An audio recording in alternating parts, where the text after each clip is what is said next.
Comrades, if it's all right with you, I'd like to get going with the second part of our meeting. We've got at least two fantastic contributions from Paul Bra, founding chairman of the CPG-BML.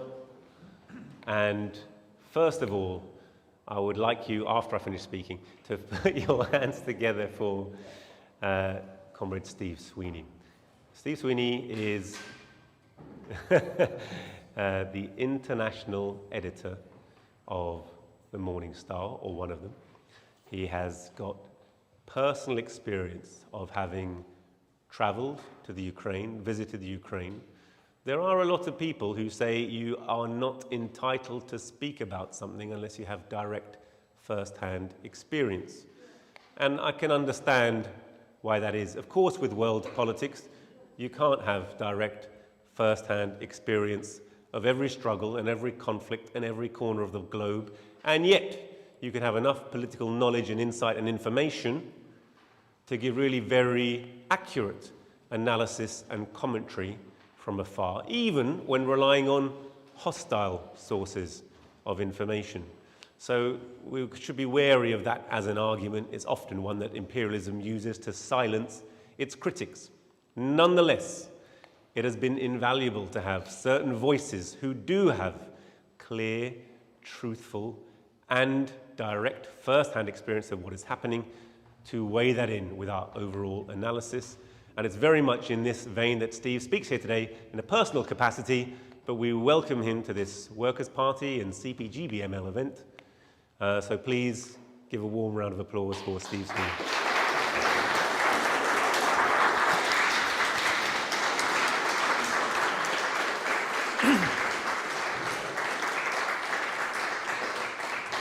Thank you all very much.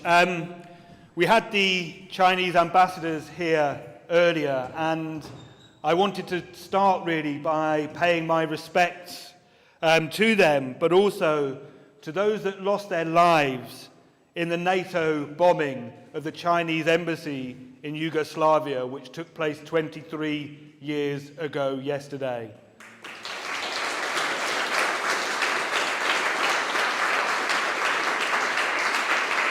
So don't let anybody tell you that NATO is a defensive alliance. Comrades, first of all, I would like to express my thanks and appreciation to the Workers' Party and the CPG-BML for putting on today's important event to commemorate Victory Day. And it is more important now than ever that we celebrate the great patriotic war and the victory over fascism in Europe and the tremendous sacrifices that were made by so many.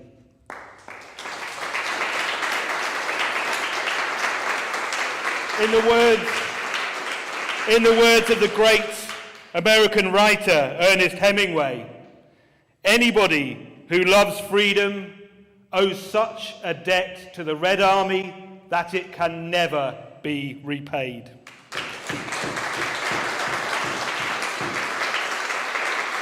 And comrades, we are gathered here as war rages in Ukraine, and at a time when Russophobia is rampant from government to the mass media. It is a time, comrades, when the foe left, the most craven servants of imperialism, fresh from their demonstration on the streets of London, demanding more arms to Ukraine and a victory for NATO and the imperialist forces, are using Victory Day to organize a protest against Russia. And I tell you this, comrades, if I were in London tomorrow, I would get the biggest red flag that I could find. I would make it to the Russian embassy and I would wave it in honor of the 27 million people whose graves these people are trampling over. Shame on them! Shame on them! And comrades, as Ranjit said in his introduction, I've recently returned from Ukraine, from Poland, and from Berlin. And I'll come to my experiences in all three of those places later in my speech. But I wanted to highlight a very, very important case that may have passed many people by. It certainly passed by the mainstream media. It certainly passed by the so-called warriors for freedom and democracy. It's the case of a journalist and opposition political leader, Anatoly Shary. He is a man who initially actually helped elect President Volodymyr Zelensky, the darling of Western liberals. He's long since broken, actually, with Zelensky, accusing him of reneging on his deal to broker peace in the Donbass region and bring an end to 8 years of war and conflict, not months, but years of conflict. But that spat became more serious. Anatoly Shary was forced into exile. He had to flee the country in fear of his life. And the country where he has taken sanctuary, or that is supposed to be giving him sanctuary, Spain, launched a joint operation with the Ukrainian intelligence forces to arrest him on grounds of high treason on Thursday. Now, he alleges that Zelensky had sent a hit squad to assassinate him. This comes from the testimony of an Azov fascist who was arrested by the Catalan police and interrogated on other crimes. A recent report in Mint Press News, you can read more details about the extensive sting operation against him while he's been holed up in Madrid, in Spain. He faces certain death if he is extradited back to Ukraine. High treason is met with a bullet. And we call for every person in this room, every journalist, every press freedom organisation, every human rights group to oppose this move, to campaign for his freedom, and we call for Spain to uphold his safety and guarantee that his life is not put at risk. Comrades, we really should not underestimate the seriousness of this case, which sets a dangerous precedent where dissidents and those that are seeking sanctuary can be hunted down in Europe and elsewhere by an intelligence service that has been likened to Hitler's SS. And it also highlights we're right to be worried, because this is not an isolated case. We look at journalists that are working in the eastern part of Ukraine, in the Donbass region, journalists like Patrick Lancaster, who has been reporting from the region, and the threats that have been made to his life, when people have been urged to find him and kill him. These are kind of mainstream-ish news organisations that are doing this dirty work on behalf of the imperialists. Eva Bartlett, who many of you will know, is currently also reporting from the region. And she said on Friday that her name has appeared on a government hit list. So we are right to be fearful, as this is happening with blanket silence from the media organisations, government officials, and the faux left, who bend over backwards to downplay the significance and the importance of the fascist forces in Ukraine. In one of the most craven and shameful pieces of journalism I have seen in this country, and let's face it, it's up against some stiff opposition, BBC journalist Ros Atkins gave a masterclass in fascism denial in a 9-minute documentary released just last month. I won't spend too much time on the details of that. For those of you that are interested, you can read my article that I wrote for Al Mayadeen, Hurrah for the Azov, which is in Lalkar, which I believe you can get copies of here, and you can read that article in which I deconstruct his puff piece for Nazism. Of course, the headline is a reference to the perhaps infamous Daily Mail article of the 1930s, written by its billionaire proprietor, Viscount Rothermere, which had the famous headline, "Hurrah for the Black Shirts," in which he was talking about Oswald Mosley's fascists in Britain, fascists that were also defeated by communists and working people organising. But it's worth a reminder of what Rothermere said at the time. And he saw the nascent fascist movement then as a bulwark against communism, both at home and abroad. And he urged the British public to study closely the Nazi regime in Germany. And he accused its opponents and critics of deliberately misrepresenting it. Sounds familiar, right? He took aim at those who denounced Nazi atrocities, which he said, well, they merely consist of a few isolated acts of violence, which have been generalized, multiplied, and exaggerated to give the impression that Nazi rule is a bloodthirsty tyranny. Now, we all know what happened there. And this sounds exactly the same as the arguments that are now being deployed to whitewash the very real danger and the very real influence of Nazism in Ukraine.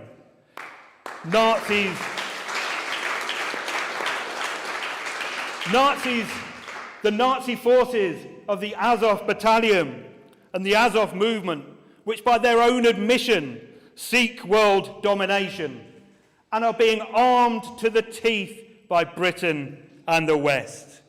The blowback of that doesn't bear thinking about.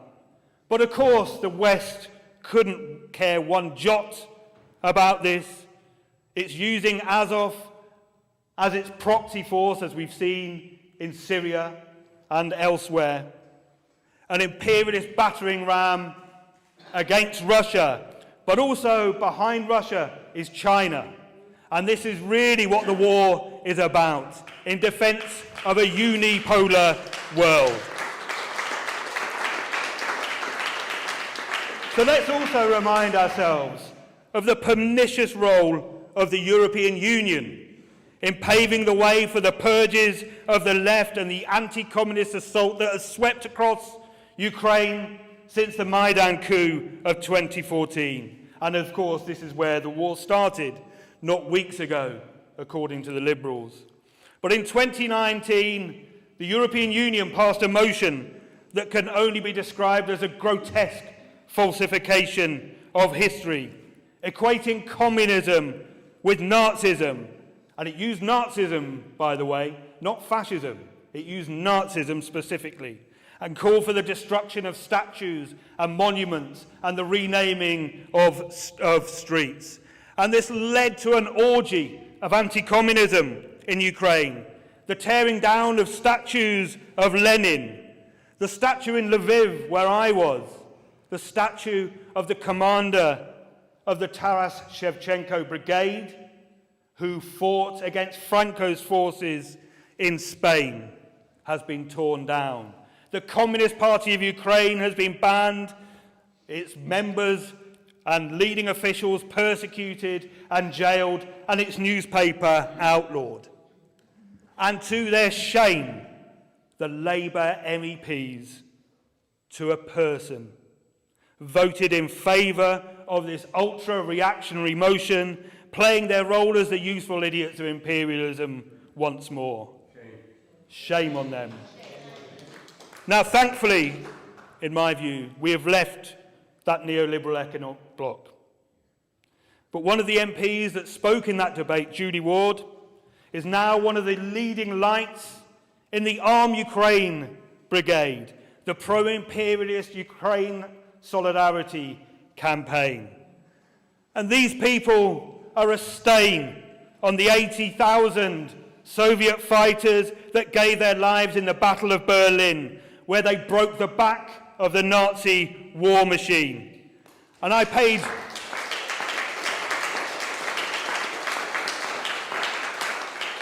tribute to their memory at the Soviet war memorials, including in Treptow Park in Berlin. And these are memorials that have been desecrated with anti-communist, pro-Ukrainian graffiti. These are memorials where the tanks, the first tanks that rolled in to Berlin in 1945, have been draped with the flag of Ukraine. The very forces that those tanks defeated in 1945. And these people, these so-called lovers of freedom and democracy, have said nothing about the Kononovich brothers, two communist youth leaders and anti-fascists detained by the Ukrainian intelligence services in March, detained amid fears that they were being taken away, tortured and possibly executed. And the European Union, Joseph Borrell, has failed to give an answer over the safety and whereabouts of the Kononovich brothers after the Greek Communist Party asked a question in the European Parliament. The Liberals have said nothing. They won't even know the name of Vadim Papura, a 17-year-old who was burned to death in the trade union house in Odessa in 2014, the anniversary of which was very recently, but the anniversary was met with a deafening silence of those that contend to support and show solidarity with Ukraine. He burned to death while Nazi slogans and swastikas were daubed on the building, while police fired their guns, and those outside, the assorted nationalists, fascists and Nazis, sang the Ukrainian national anthem as people burned to their death. Now contrast that, comrades, with the Western media coverage of a blonde-haired, blue-eyed little girl who sang in a bomb shelter, who was then able to perform that very same anthem that was being sung as people burned to their death to a huge crowd of thousands of people in footage that was then circulated around the world to garner your sympathy for the fascist forces that burned those people to death. Now, this is the real story in Ukraine.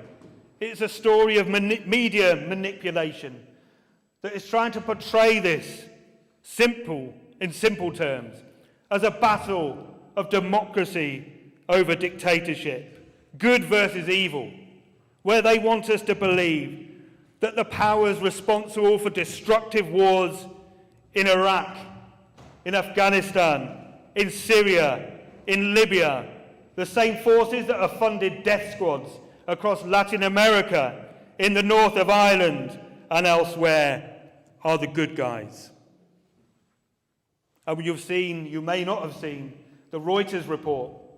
Very recently, Russia has criticized this, where they have manipulated the voice of an evacuee from Mariupol. And they have implied that she said she hates Russia for what it's done to Ukraine. When in fact, she said the opposite. She said that her and her family would never return to Ukraine.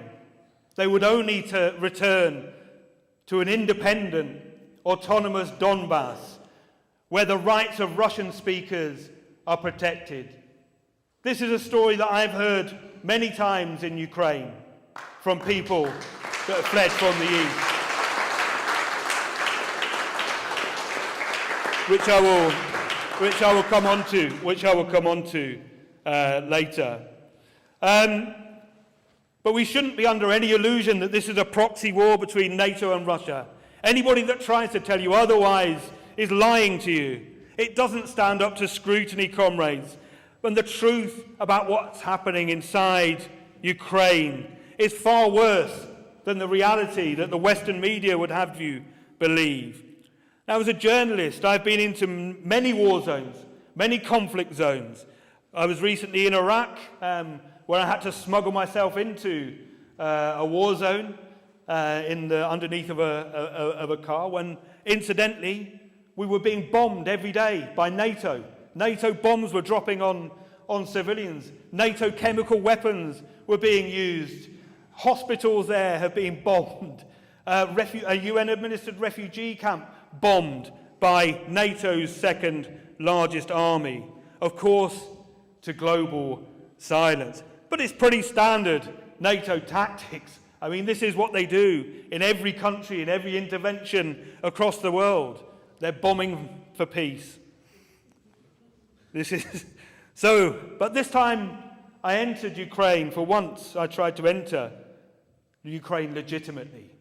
I took a coach from the Polish capital Warsaw to Lviv in the western part of Ukraine, an area which, if you listen to the mainstream media, they will tell you that this area is untouched by the war. Somehow Lviv is shielded from what's happening inside Ukraine. What they're not really telling you, actually, is that Lviv and the western part of Russia is a major point where humanitarian aid organizations, soldiers, and NATO weapons are being shipped into the country. They're being flooded across. I've seen it with my own eyes, and they're doing it surreptitiously because they are using civilian transport networks to take these weapons and soldiers and bring them into Ukraine. And while I was there, Russia, in fact, bombed, I think, targeted some civilian rail networks. But it's been a very low key, actually. And we have to say that the reality is that Russia has showed great restraint and has largely left the transport infrastructure that is being used to ship around the weapons, that is being used to ship around the soldiers. These are largely being left intact. And as a communist, perhaps shouldn't judge people necessarily by their appearance, but on the coach, on the way into Ukraine, I was sat opposite somebody in military fatigues who had a tattoo of a gun on his face and who glared at me rather menacingly during the 11-hour journey. I didn't dare show him my tattoos. But before I went into Ukraine, actually, an American journalist friend of mine said, Steve, I won't do the accent, but he said to me, Steve, your body is illegal in Ukraine. And, my body's been called many things, actually, but it's the first time it's been called illegal. But what he meant, actually, was quite correct. I won't show you, but on my arm, I have a tattoo of Marx, Engels, and Lenin. And of course,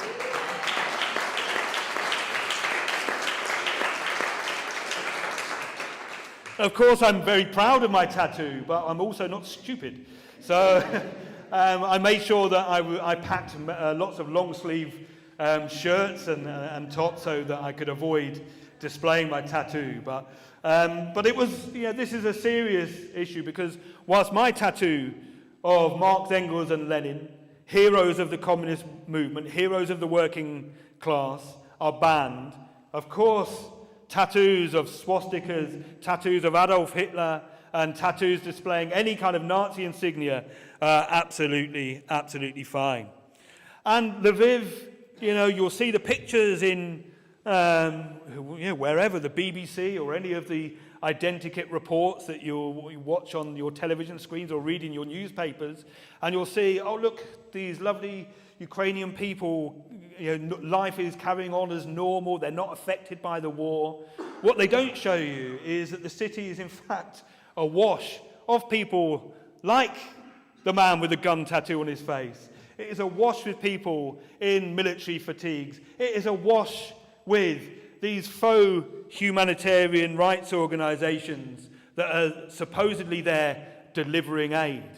And I'll come on to that in a little bit later as well. And we know that thousands are joining the Ukrainian forces. They've listened to the call of the former actor, now President Volodymyr Zelensky, to come in defense of democracy. We'll talk about that a little bit later as well. But thousands have joined, and they're on the front line. And there was one British volunteer who, on Friday, said he was kicked out of the British Army, and you'll see this with a lot of the volunteers, by the way. This one was kicked out for thieving. There's others that have been kicked out for fighting or violence, which is a bit odd, but you know. But this particular volunteer was, he wasn't a young man, he was, but he had volunteered, and he said, he told Sky News it's worth reading the interview because it's just for, well, the sheer comedy of it. When he tried to explain, yeah, I signed up for these forces and accidentally joined the Azov battalion. And I mean, how you accidentally join Nazis, I'm not entirely sure, but he didn't object to it, by the way. He said, I accidentally joined them, but, you know, I spoke to them, and they're actually nice blokes. They're all right, you know, these fascists. He was, interestingly, he was in Bucha, and Bucha, as we know, is an area that the truth about what's happened there will come out eventually, by the way. These things will come out, the truth will come out. You know, the reality that is being painted in the Western media is built on sand, and it's crumbling away. And the more people that are coming out of places like Bucha, the more people that are coming out of places like Mariupol, people that I met, are telling a very, very different story. Very different story from the reality that is being portrayed in the Western media. And I'll talk about them and the people that I met. People like Maria, who showed me the destruction of her home in Mariupol. Absolutely destroyed. And she had managed to escape from Mariupol, or just outside Mariupol. She wasn't in the city, she had a flat in the city. But her and her daughter managed to escape from Mariupol. Her husband and son were not able to leave.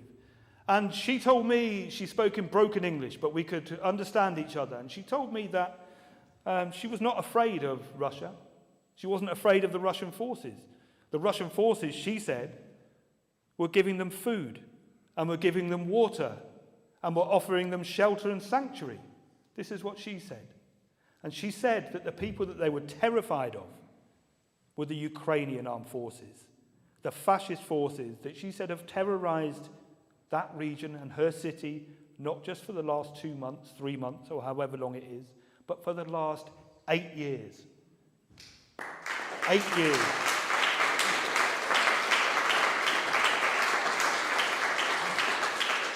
And she blamed Azov.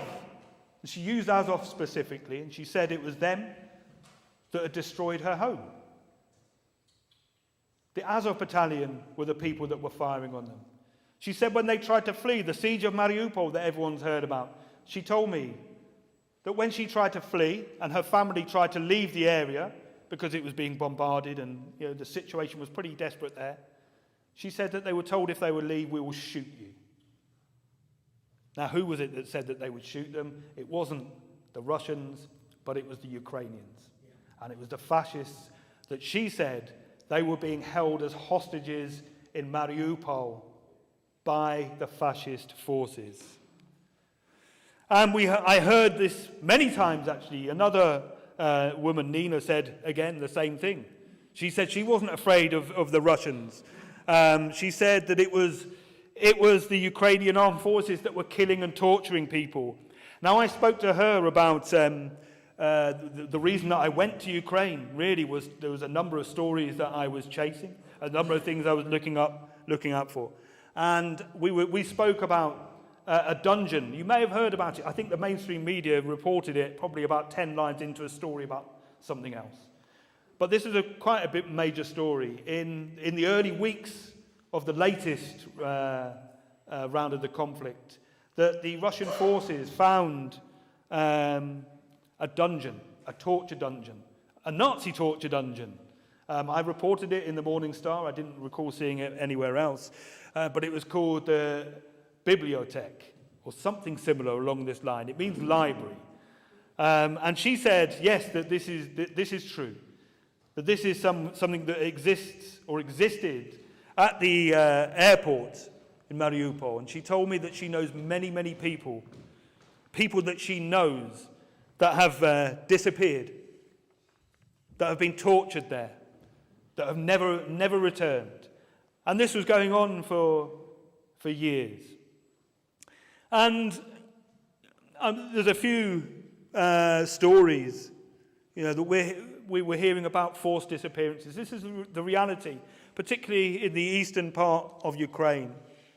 We're talking about forced disappearances, people living in fear of a knock on the door at night, people fearing the Ukrainian intelligence services. They were speaking about a Ukrainian version of Mossad operating in the area, and we've heard recently about the Israeli forces and their support for Ukraine.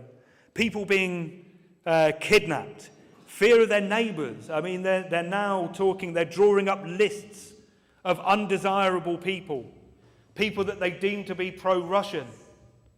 And this is now, people are afraid of their neighbour, afraid of something that maybe they have said years ago, or some kind of dispute that they've had that may be turned and used against them, and that they may be arrested. They spoke about not just, we've seen the ban on 11 opposition parties. I mean, this is just the most recent pronouncement by presidential decree in March. Of course, leftist organisations, political parties, trade unionists have been banned for 8 years. This assault has been going on for that length of time. And Nina told me that her friends and neighbours, people she knows, have been disappeared. She has no idea where they were.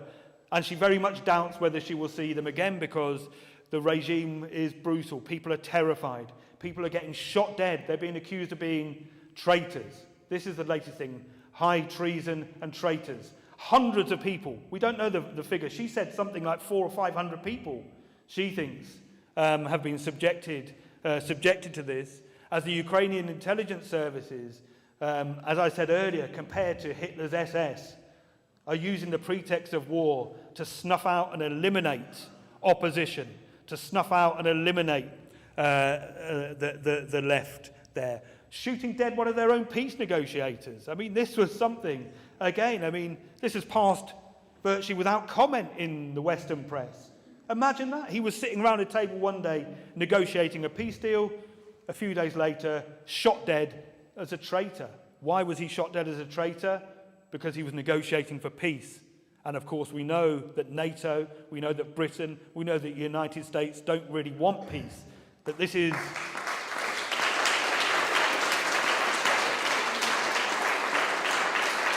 They don't want peace. They want to exhaust and weaken Russia. They've admitted that. They had in the Pentagon, they had the 8 largest arms manufacturers in the world came to the Pentagon, and they were told, we need you to produce more weapons. We need you to produce more arms. Because obviously, flooding the region with more arms is going to bring an end to the war. This is pouring petrol on a fire. There are disputes and conflicts that have been smouldering away on the outskirts of Ukraine that have the potential to inflame at any time. So don't let them tell you that NATO is an organisation for peace. Don't let them tell you that the US and Britain and imperialism is a power for good and for freedom and peace and democracy, because it isn't.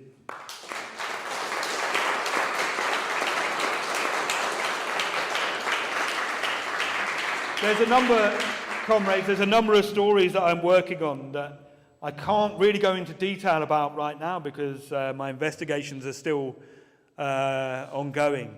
But just to say that they will go some way to uncovering the extent of NATO's covert operations inside Ukraine. We're not talking about on the borders, which we know about. We know that they're encircling the region on the borders, but they are actually active inside Ukraine. They might be doing it under a different guise, under the guise of these private security companies or whatever they call it. But I will tell you that the mask is going to slip, and it will slip very soon, and the full extent of that will be known to hopefully, to the West. I looked, if you remember, right at the beginning of the war, and I can tell you this much, if you remember that there was a training centre on the outskirts of Lviv that was bombed by Russia, and we heard it's just a training centre, there was hardly anybody there, maybe 1 or 2 people died. Well, I can tell you now, that's a lie. That is a lie. Hundreds of people were killed in that attack. And what was going on at that base was something that we'll find the truth out about this. The truth about that will come out. But this is a major base and a major staging post for NATO's forces and NATO's operations inside Ukraine. So don't let them tell you that they're not actively intervening, because I can tell you now that they are.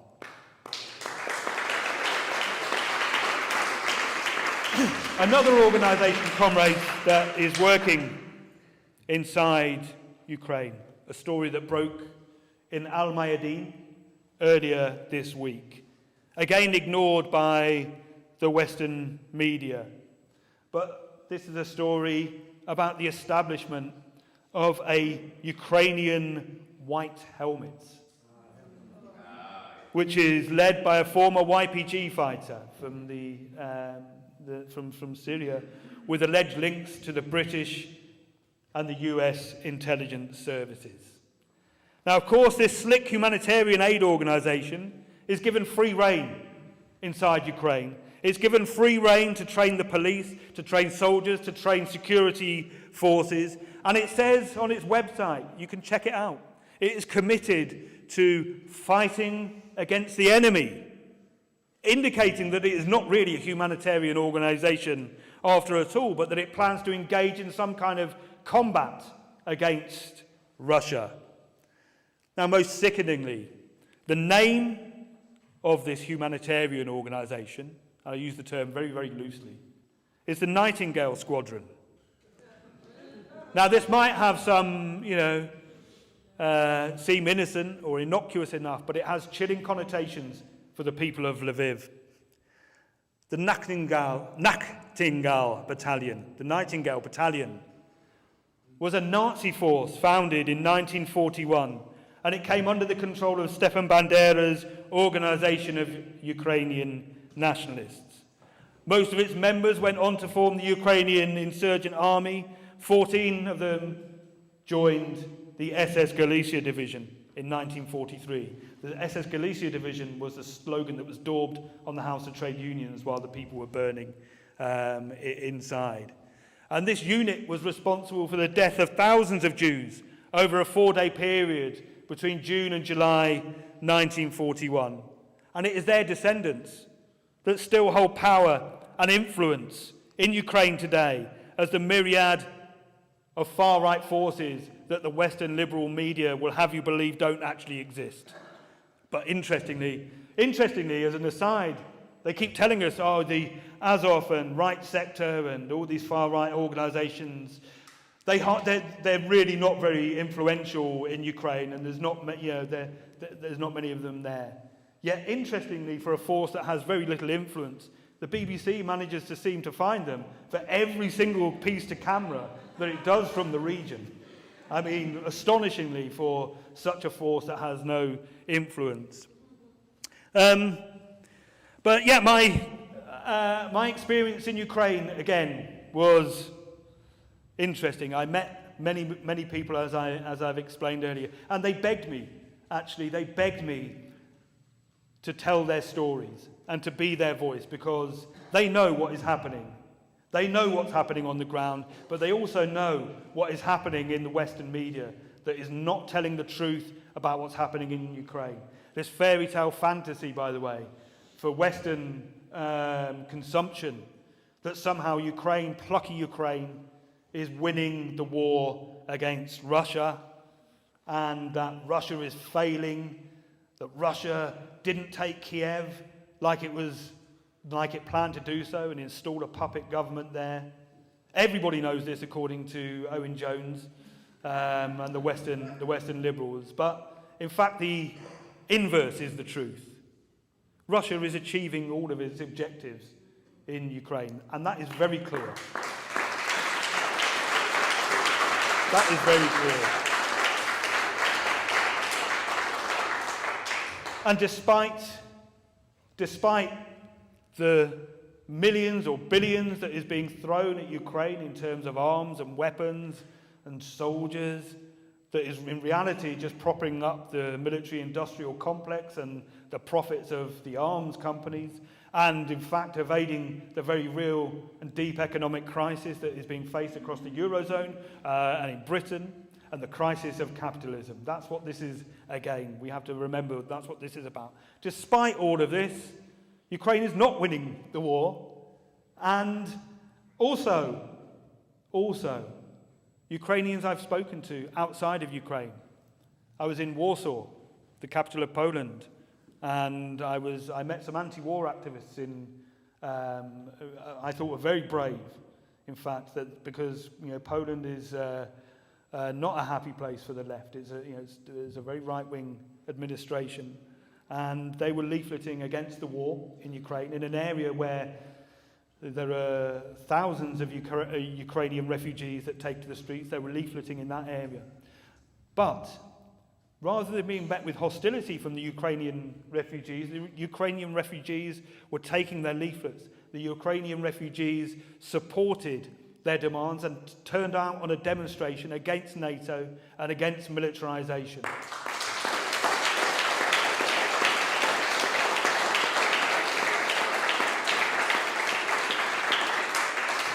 So my time in Ukraine came to a rather swift and unfortunate end when I was grilled over what my business was inside the country.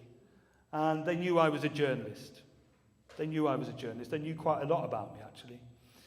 They knew I was a journalist, and they told me that I was a spy, that I was a traitor, and that if it was discovered that I was a communist, and it would be, that I would be arrested, I would be interrogated, I would be tortured, and I would be executed. And they told me that I would never be able to leave the country. Obviously I did, because I'm here. But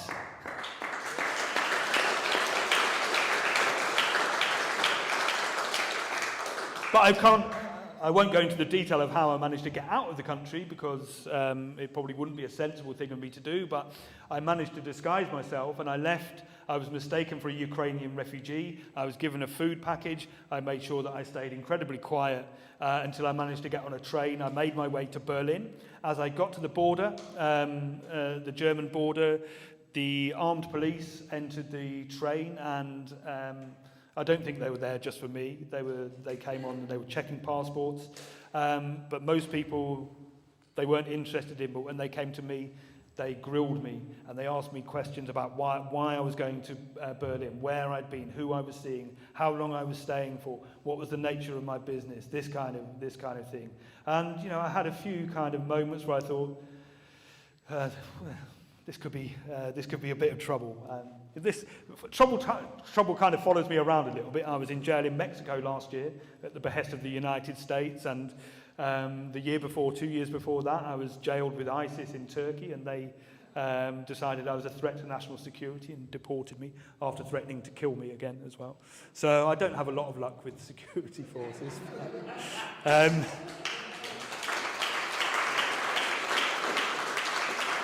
But I did get out, and the interesting thing is that all I was armed with in Ukraine was a pen and a camera. That was it. That was all I went in with. Had I gone with a gun tattoo on my face and dressed myself in military fatigues, but had I gone there loaded with arms and weapons, had I gone there with the explicit intent of killing Russians and killing Russian soldiers, they'd have rolled the red carpet out for me. Had I gone there as a pen wielder for imperialism, one of the stenographers for power, and said, "Oh yes, I'm coming, but I'm going to be doing the exact same reporting that the BBC, that Channel 4, that ITV, that CNN, the Guardian, the Times, the Telegraph, etc., who have flooded the area with journalists but never leave the safety of Lviv or never leave the safety of Kiev and just repeat the same identical reports. Had I been one of those, I'm sure I'd have been welcomed with open arms, but I'm not. I'll never compromise my journalism.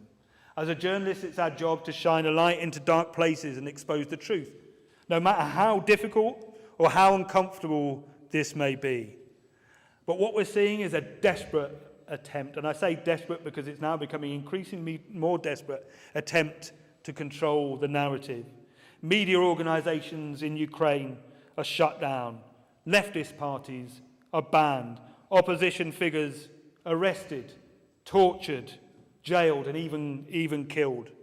Priests are being kidnapped. This was the other story that I heard from my friends there that was saying, their local church was ransacked by far-right forces. Their local priest was kidnapped. Nobody knows where he is. Nobody's speaking out for these people. Where are their voices in the Guardian and the BBC? Nowhere. But this is where we are. The Ukrainian Orthodox Church, the country's second largest religious organisation, is set to be banned. A bill is going through the Ukrainian parliament at the moment. The opposition platform for life leader, Viktor Medvedchuk, you've probably seen him, was placed under house arrest. And this was last year. Funnily enough, he was placed under house arrest soon after organising anti-fascist marches on Victory Day. And he was paraded in a sickening sight, badly beaten, amid accusations he was fleeing the country. But he was paraded by the president, by Volodymyr Zelensky, who paraded him as though he was some kind of sickening trophy. Does that sound like a democracy to you? In this country, across the European Union, Russian media organisations have been stopped from operating, depriving the public of an alternative voice. Even George himself has been designated Russian state media by Twitter, a move we should vocally oppose as I do today. The truth matters.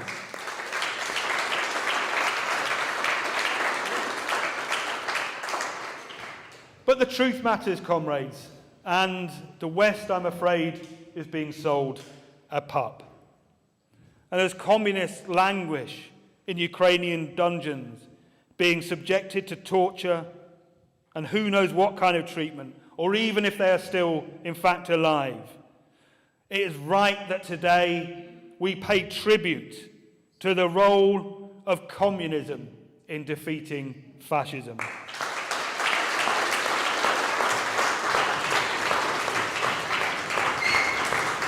We must campaign for an end to the ban on the Communist Party of Ukraine, freedom for the Kononovich brothers, and unity to defeat fascism wherever it rears its ugly head and in whatever form it takes. And I'll finish, comrades, with the words of Joseph Stalin on the Great Patriotic War. Ours is a just cause. Victory will be ours. Thank you, comrades.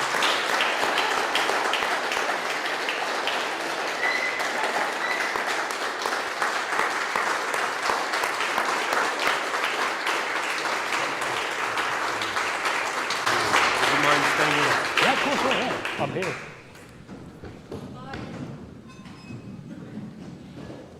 Steve, I better take your mic. Oh, yeah. Thank you. Thank you for the audience for that suggestion. Fantastic, rousing speech. Steve, Comrade Steve, Steve Suini, thank you so much for being here and showing what journalism should mean, putting our mainstream...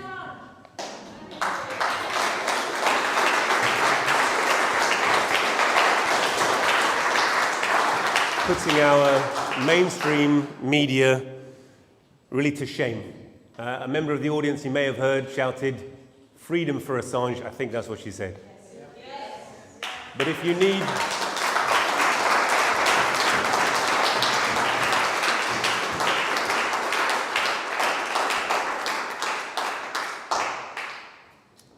If you need a better illustration, you know, people say the first casualty of war is the truth.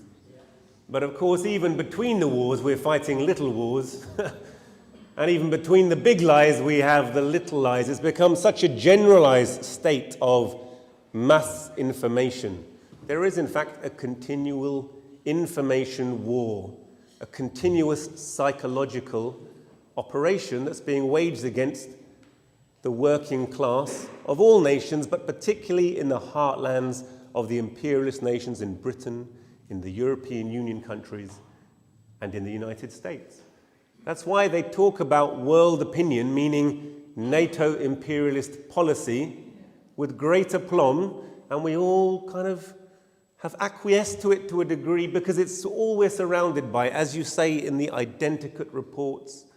You know, it doesn't matter whether you pick up a Harley-Davidson magazine for people who like Harley-Davidsons, or you pick up a home improvement magazine, or you go to your local pub and pick up a Wetherspoons, magazine, or you pick up the Sun, or the Financial Times, or the Guardian, or whatever your favorite, Women's Weekly, the Radio Times.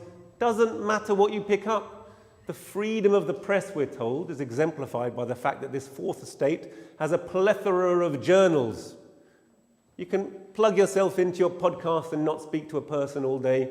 Get on the tube, plug it in, go to work, listen to the news, see it. You're surrounded by this incredibly powerful voice, and we must never forget that just as we have a disgusting political census between the Tory party and the Labour Party, with the Liberal and the Greens, and all the rest of the bourgeois mainstream parties, their incredible, powerful handmaiden. And we saw it in our own election campaigns recently, the extent to which they act hand in glove as the spokespersons, as the mouthpieces of our own imperialist ruling class, so that the truth is crowded out. I compare and contrast what Steve Suini said, in his eyewitness accounts, and I've seen them, eyewitness accounts of people who have been terrorized by the fascist Azov battalion, who've been unable to leave their area of fighting, who've been kept there as human shields by the fascist Azov battalion, who are acting as the political wing of the Ukrainian army, and therefore it's not incidental in the fact that there are small numbers. They're in a controlling political point. They are the commissariat. They are a fascist political commissariat that ensures the united fascist action of the Ukrainian military machine. That is what we're seeing. They're there at the highest governmental level. Zelensky himself was powerless in the face of this fascist, shock brigade to change the policy of the country, because they are powerfully connected with NATO, with the United States, with Britain. They were unable to negotiate for peace because Boris Johnson personally went on a mission and told him you mustn't do so, as did the German Chancellor, as did Joe Biden. Not in person, but not in person, but via their plenipotentiaries and in phone calls when they can get through.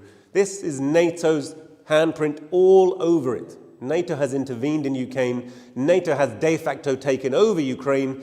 That's why there are chemical laboratories and biological laboratories throughout Ukraine. First of all, it was denied. Suddenly, Victoria Nuland, her that gives biscuits to the fascists in the Maidan Square during the coup, telling you, yes, we do have them. They're purely, don't worry about them. Yes, they're staffed by NATO. Yes, they're staffed by US military. Yes, Hunter Biden may have had a minor role in their financing. Yes, okay, they're deeply connected to the US Pentagon, military industrial complex. But don't worry, they're just for civilian purposes, just for helping. They're just there to help. Doesn't matter that they're all around, and so on and so. The more you go into it, the more you see the evidence. Compare and contrast a factual report given by an honest journalist who was threatened with his life to, for example, Elise Doucette. Do you know Elise Doucette? a reporter for the BBC, very prominently put forward. I turned on radio. You know, this has done one thing for me, this latest conflict. I've almost totally turned off the BBC. I've almost totally turned out mainstream media.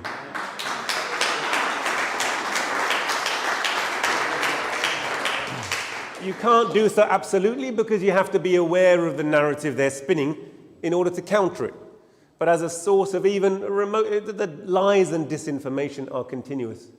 I had a 10-minute, turned it on one morning, about to go into an operating list, turned it on, see what's on Radio 4, today's program. Elise Doucette, coming from Ukraine, she gave a 10-minute interview filled with what facts and information.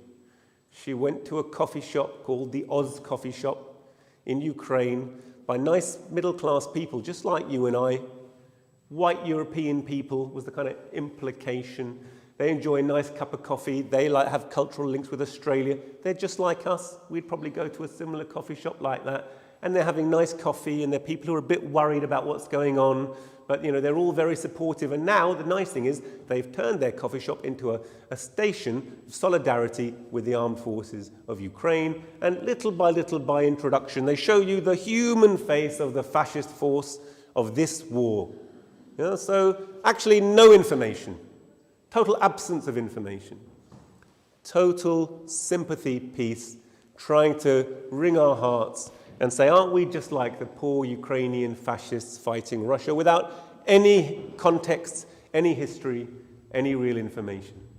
So it's really refreshing to have that, and always reminds us that when we are looking to spread real knowledge to the British working class, we have a very powerful enemy in British imperialism that is able to at the same time commit crimes and simultaneously paint itself as the great benefactor, the great provider of charity, that force which stands up for democracy, human rights, freedom of speech.